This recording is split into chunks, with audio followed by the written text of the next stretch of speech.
morning, friends. So today is day 5 of Vlogmas. So today I just wanted to do a really quick video talking about all the books that I started this year that I haven't finished. Now this is different than like a DNF thing because I don't really like to DNF books. These are just books that I didn't finish, but I do want to go back to at some point. So they're not like a done for me. They're just a I really couldn't get into it right now, but I think I still will in the future, kind of a thing. So with that, let's get right into the books. So the first one, it makes me kind of sad that I didn't finish it. There's absolutely nothing wrong with this book. I actually loved it. This is by a booktuber, Elliot Brooks. It is her book, Peace in Turmoil. Like, first of all, can we talk about how gorgeous this cover design is? This book is beautiful. It is well written. I really enjoyed the book. It was technically my very first arc ever. I got it right before it came out. I just have never read this kind of fantasy before. And it's a beautifully written book. The story is really good. I just couldn't get into such a long book at the time. I got about 220 pages in and then I put it down because it was Camp NaNoWriMo, and once camp was finished I just didn't pick it back up because I just wasn't in the mood for this type of a big thick fantasy. But this is definitely one that I am very excited to finish. So this wasn't my ARC copy, by the way. I was an e-ARC that I received, but I liked the book so much and I wanted the physical copy, so I did pay for this one. I love everything about this book, and I'm really excited to pick it back up next year. I'm probably going to read this either in January or February. The next book, you probably heard me talk about this at the beginning of the year and then never talk about it again, is my destroyed copy of Anna Karenina. I love Tolstoy's writing. I've read his smaller works of shorter fiction or excerpts from certain books like War and Peace, but I've never sat down. I've had this copy of this book for 15 years probably, and I've been wanting to read it for that long. It's just so big. It's such a big book. I mean, it is, God, what is this? The notes section is 20 freaking pages. It's insanity. This book is crazy. The full book is 817 pages, but look at this font. It's small little words. It's just a heavy story and a heavy book. And as much as I really wanted to read it, I just couldn't get into the story right now. And so I ended up putting this down because I just wanted to read a bunch of thrillers instead. And so this is one, I tried breaking it up into smaller bits and saying I'll just read a certain amount of pages every week, but I can't do that. I can't read more than one story. This is one where I have to just sit down one day and just say I'm going to have one book on my TBR, and it is going to be Anna Karenina. So I really want to finish that book at some point really soon. The next book was The Bitch in the House.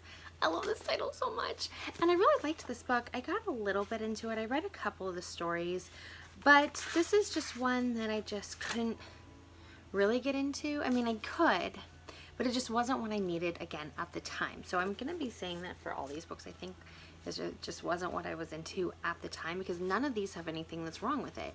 This is 26 Women Tell It Like It Is. It's tales of sex, solitude, work, motherhood, and marriage. I read the first couple of stories and they're really cute, but there are also just a lot of bitching. The first one was about a woman that didn't want to get married, and then the next one was a woman that moved away to be with her boyfriend and then realized that she didn't like it and that wasn't what she wanted for her life, so she had to make a decision whether or not they were going to stay together or not, or if they could try to do a long distance thing. It is a very interesting thing. It is very empowering, obviously, because it seems like the whole idea is that, I am a woman, hear me roar.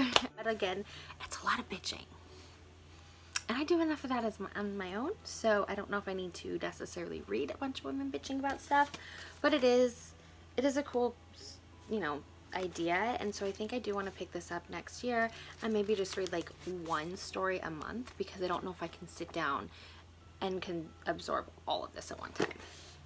Now the next few books are on my Audible. So last year I was really into personal development and then this year I got really into thrillers. So there's a couple of personal development books on here.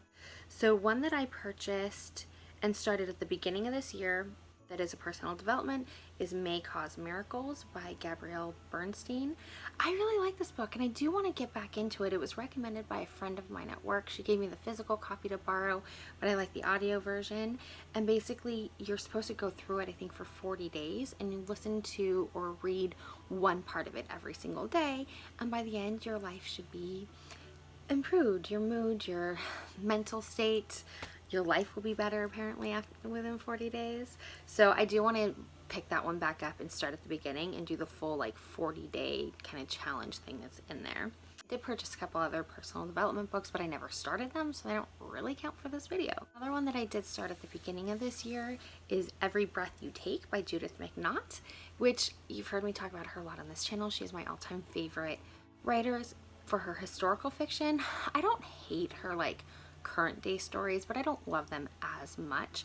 I started Every Breath You Take and it was cute, but I wasn't really that invested in the story. And this is before I figured out with audiobooks that you can speed them up. And so I'm going to probably get back into this one because I think I might get more into the story again now that I have figured out how I personally like to listen to audiobooks. I also have all of the Books of Blood. I started volume 1 back in October because I had my husband pick my TBR and he chose the Clive Barker's Books of Blood. I read a few of the different stories in the first Books of Blood. I did put it down though because he also chose some Stephen King stories and I wanted to do all the Stephen King before I moved on to Clive Barker. So I ended up stopping Books of Blood in order to make way for all the Stephen Kings, and then I never got a chance to finish Books of Blood. But I do want to pick that up in the new year because one, they're my husband's favorites and I was really into them. And I do like some of the Clive Barker stories. I've seen like movies. One of the stories that I did read that I really loved was Midnight Meat Train. And there was just a couple other things that my husband and I have seen the movies of that are in the Books of Blood story. And then the last one is Stephen King, and it is the Graveyard Shift. I actually read most of Graveyard Shift. There was just 2 stories that I couldn't get on. One I couldn't get on audio, which was Children of the Corn. So I'm going to have to grab my husband's physical copy and finish that short story. And then the last one that was in the Graveyard Shift short story that I didn't finish was Jerusalem's Lot, and I intentionally didn't read that one because one of the other books that I wanted to read was Salem's Lot, and my husband recommended that I read Salem's Lot before I read Jerusalem's Lot. So that is it. That is all the books that I started this year that I did not finish, but I do not consider them DNFing because I do want to read them again. So that's it. That's all I have for you guys today. I hope you enjoyed this video. Make sure to leave me a comment down below and let me know what kind of books you didn't finish this year that you still want to go back and read. And also, you know, if you are new to this channel, make sure to subscribe and ring the little bell notification so that way you know every time I upload a video. I'm doing a lot of videos this month because it is Vlogmas, so I hope you stick around. And with that, please go write some words and read a book, and I will see you guys tomorrow. Bye! Hi you guys, welcome back. So today is day 4 of Vlogmas, and this is going to be a very quick video. I just wanted to sit down really quick and share with you something that I decided about the future of my book. So if you've been around this channel for a while, you know that I've been working on my debut novel for a